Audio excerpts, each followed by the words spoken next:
cómo comienza? ¿Cómo te llega la oportunidad del casting? ¿Cómo te preparaste? ¿Qué significaba para ti conseguir este papel? Pues mira, el casting me llamaron a través de mi representante. Sabía que había amigos y compañeros que lo habían hecho y fui a una primera prueba y la verdad es que como no me veía nada de primeras en el personaje, fui súper relajado porque dije, es que no voy a hacer esto. Entonces fui muy tranquilo a disfrutarlo y a decir, mira, tengo la oportunidad de ser Camilo VI durante un rato, así que pásatelo bien, porque seguramente no va a salir. Yo que sé, de primeras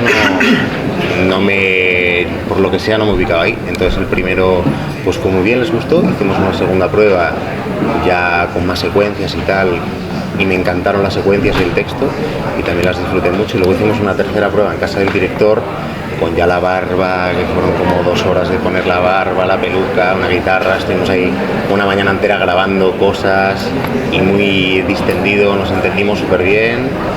Y ahí ya dije, a ver, estaría muy bien que saliera, porque aparte de la historia que me gustaba, con Curro me entendí súper bien. Y ya cuando salió, pues me llegó una alegría, y rápidamente pensé, Dios, ahora hay que hacerlo esto, la que viene. Y el tema del acento, o sea, porque sacas mucho acento en la serie, ¿cómo lo preparaste? O sea, ¿estuviste con gente...? Pues con muchos vídeos de él, de esa época y un poco más adelante, porque es verdad que cuando llegó a Madrid se lo quitó mucho el acento, y cuando a medida que pasaron los años se fue desinhibiendo más y el acento le fue aumentando. Entonces, a raíz de esas dos cosas, luego también me veía muchos vídeos de Telealcoy en YouTube, en plan, y con eso fui trabajándolo un poco. Y luego sí que fui un tiempo también con una foniatra que me ayudó un poquito, porque al principio me hacía un poco de daño por lo que fuera probándolo y tal, que me ayudó un poquito también, y así fue, probando. O sea, que has quemado los vídeos de Camilo, te has ido a dormir pensando y soñando con Camilo, ¿no? Hay veces que me despertaba con sus canciones a las 3 de la mañana en plan, Dios mío, por favor, para ya. Pero antes de la serie, ¿qué conocías de Camilo? Y si tal vez te habías quedado con esa etapa de declive que por tu edad más o menos es la más próxima. Pues sí que a mí de pequeño me gustaba bastante la música de los 70, por amigos, porque mis amigos convivían mucho con sus abuelas, y entonces ellos me transmitieron mucho, pues eso, Serrat, Rocío Jurado y todos los cantantes de esa época sí que escuchaba. Y de Camilo no había escuchado tanto, pero Getsemaní sí que lo conocía bastante, y luego mi tía me regaló un recopilatorio del 2004 de número 1, que en bachillerato lo escuché mogollón, así que lo tenía ahí un poco fresco. Pero te había pillado la etapa que cuando lo veías en televisión. Es que ya cuando yo soy del 94, ya cuando yo tenía 17 así, en verdad ya estaba bastante recluido. Mola Mazo me suena de refilón, pero poco más. Y la imagen de él, de verlo en la tele a veces ya mayor y regular. Sí, porque nuestra generación tampoco ha sido tan valorado seguramente Camilo como podría ser. ¿Crees que esto es una forma también para acercar a esta gente joven al personaje? Totalmente, es de las cosas que más me ilusionan del proyecto, porque creo que encima ahora con las redes y todo, muchos grandes se convierten en iconos pop, en algo reducido a las risas muchas veces, y con él paso mogollón, y pasa también con más, y con, me pasó en su vida también incluso con Germán Mielo y así, que de repente se convierten en otra cosa con las problemas del corazón, y de repente ir atrás y ver lo que fueron, a mí me supuso, o sea, fue muy fuerte descubrir lo que fue y lo que significó en su momento, pero sobre todo en España, pues es que realmente cambió la historia un poco del país. Y me parece un homenaje bonito, y de esta forma, que creo además con esa plataforma que es joven, que va a llegar a mucha gente joven, y se van a llevar una sorpresa. A mí me parece que es de las cosas más guays. ¿Qué sorpresa te has llevado tú al estudiarlo, al interpretarlo? Pues mira, sobre todo cuando leí el libro este que escribió él, y hablando con Lourdes, de descubrir una persona que no tenía nada que ver con la imagen que yo tenía de Camilo, y descubrir una persona muy solitaria, que su camino fue bastante solo, y que eso hace que entendieras también que la serie no pasa por ahí, pero a dónde va después.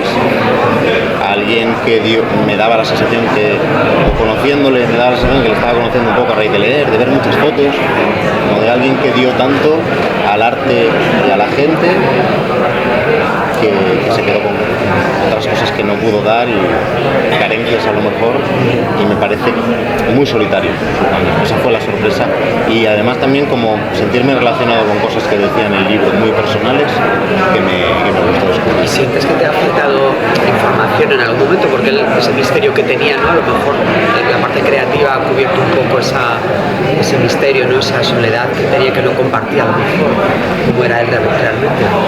A ver, claro, yo leí los libros, hablamos con Lourdes, vi muchas fotos.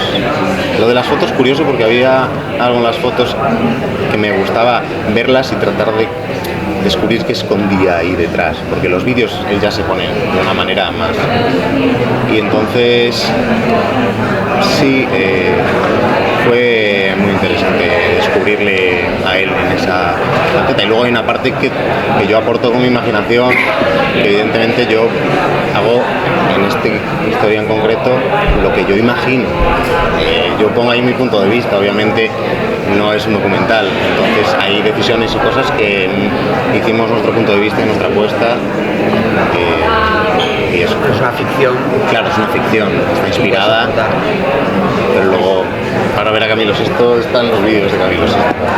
¿Y recrear esa época te pareció chulo? Una época, claro, que tú, vamos, tus padres quizás podías hablar con ellos, tus abuelos. Total, ¿no? Hablabas de... Además me esa flipa porque yo época. soy súper nostálgico y a mí los 70 sí me encantan. Y a mis padres sí que les pregunté mogollón a raíz de esto de... Claro, porque hay cosas que no se viven igual ahora que antes, ¿no? Cómo se relaciona la gente, o por ejemplo cuando él se va a Latinoamérica, el shock que es ver a tanta gente ahí agolpada, porque ahora con las redes igual te puedes hacer una idea, ¿no? Gente que de repente le suben los seguidores, pero ahí de repente, de venir de Alcoy a Madrid y llegar ahí y ver todo eso, hay cosas que ubicándolas ahí se entienden de una manera distinta ahora, ¿no? No tiene nada que ver, ¿no? No había móviles, no había cosas, nada, era... No, y las circunstancias políticas tampoco, levantar un musical cuando no se había hecho ningún musical, o se habían hecho en España, pues sí, zarzuelas, se había hecho por revista, pero el musical no había llegado aquí, entonces creo que ni siquiera lo conseguimos, intentamos imaginar lo que fue, pero no se puede realmente saber, o sea, la gente que lo vivió, es muy heavy. Precisamente volviendo un poco al tema de los musicales, o sea, no solo haces de Camilo, sino que está la representación, en parte no lo hemos visto, pero bueno, de algo poco menos de Jesucristo Superstar también, cómo era enfrentarse el proceso de interpretar un personaje interpretando a Jesucristo también, cómo era ese Pues mira, eso me parece además que está muy guay en la serie, porque al final la serie se centra sobre todo en eso, en el paso del artista, del solista, a entrar en el grupo. Y eso es una cosa que habla mucho la serie, que a mí me parece muy bonito, que es cuando él, que está acostumbrado a estar solo y a ser él y la masa, se incluye en el grupo y aprende a crear en grupo y aprende a salir adelante en grupo y a necesitar y a dejarse necesitar.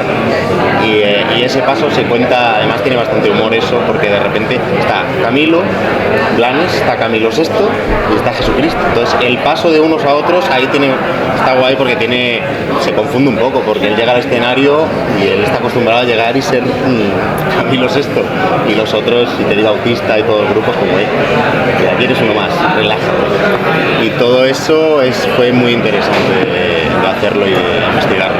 Eso también sería, desde el punto de vista del personaje mismo de Jesucristo, también algo que pudiera aportar al propio Camilo Sesto por la situación en la que estaba, como al final un poco mártir del momento cultural, ¿no? De estar en plena de la transición, poniéndose un poco, exponiéndose de esa manera ante todo. Es que para mí hay un paralelismo todo el rato en la serie del personaje y la persona, y también pasa con Teddy y Judas. Hay algo que está bien en la serie, de que de repente por momentos él se confunde un poco y de repente hay el Mesías, ¿sabes?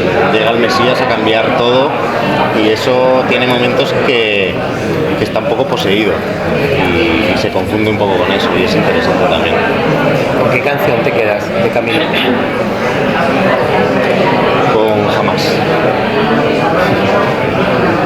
Jamás. Sí. Amor libre también me gusta.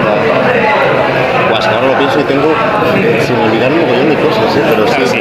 Si has borrado la playlist. Claro. A mí sí que me gustaría preguntarte cómo está siendo tu experiencia en el cinema y bueno, qué te llevas de los Pues súper bien, disfrutando un mogollón. Además no conocía mucho San Sebastián ni el País Vasco,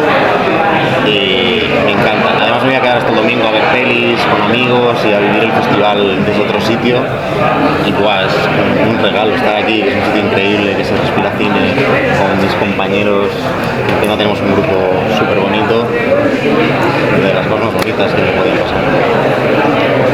Alejandro, no sé si con el hijo que no está bien, no sé si algún intento de contacto para también recabar información. No, hablamos mucho con Lourdes, que es su madre. Yo por su hijo no le pregunté en ningún momento, no sé tampoco bien cómo estaba en ese momento, pero la que se ocupó de todo el tema fue Lourdes y la abogada de la familia, que estuvo muy en contacto con nosotros, que habló mogollón, que me escribe a veces, es encantadora y sobre todo tuvimos contacto con ellos. ¿Y el feedback que te dio ella después de ver este capítulo? Todavía no hablé con ella, el otro día estuvo viéndolo pero yo no estaba y creo que le gustó mucho. Ella desde luego fue súper cariñosa en todo momento conmigo y me animó un montón. Si pudiese hacer una pregunta a Camilo VI, ¿cuál sería y por qué? Dios. Buena pregunta. Pues le preguntaría, yo creo, si volviera atrás, qué hubiera cambiado de su vida o si hubiera podido decidir algo de otra manera, qué hubiera sido. Que no sé, si algo hubiera cambiado el curso de su historia, que es algo que nos preguntamos mucho cuando hacíamos la serie, porque hablaban antes del momento en el que él decide parar con el musical y volver a ser un solista, y se hablaba mucho de cómo él en el grupo, cuando estaba en comunidad y aprendía a estar en grupo, de repente, pues bueno, a lo mejor si hubiera seguido trabajando en los musicales o más arropado y no en una industria tan dura, a lo mejor su desenlace hubiera sido otro.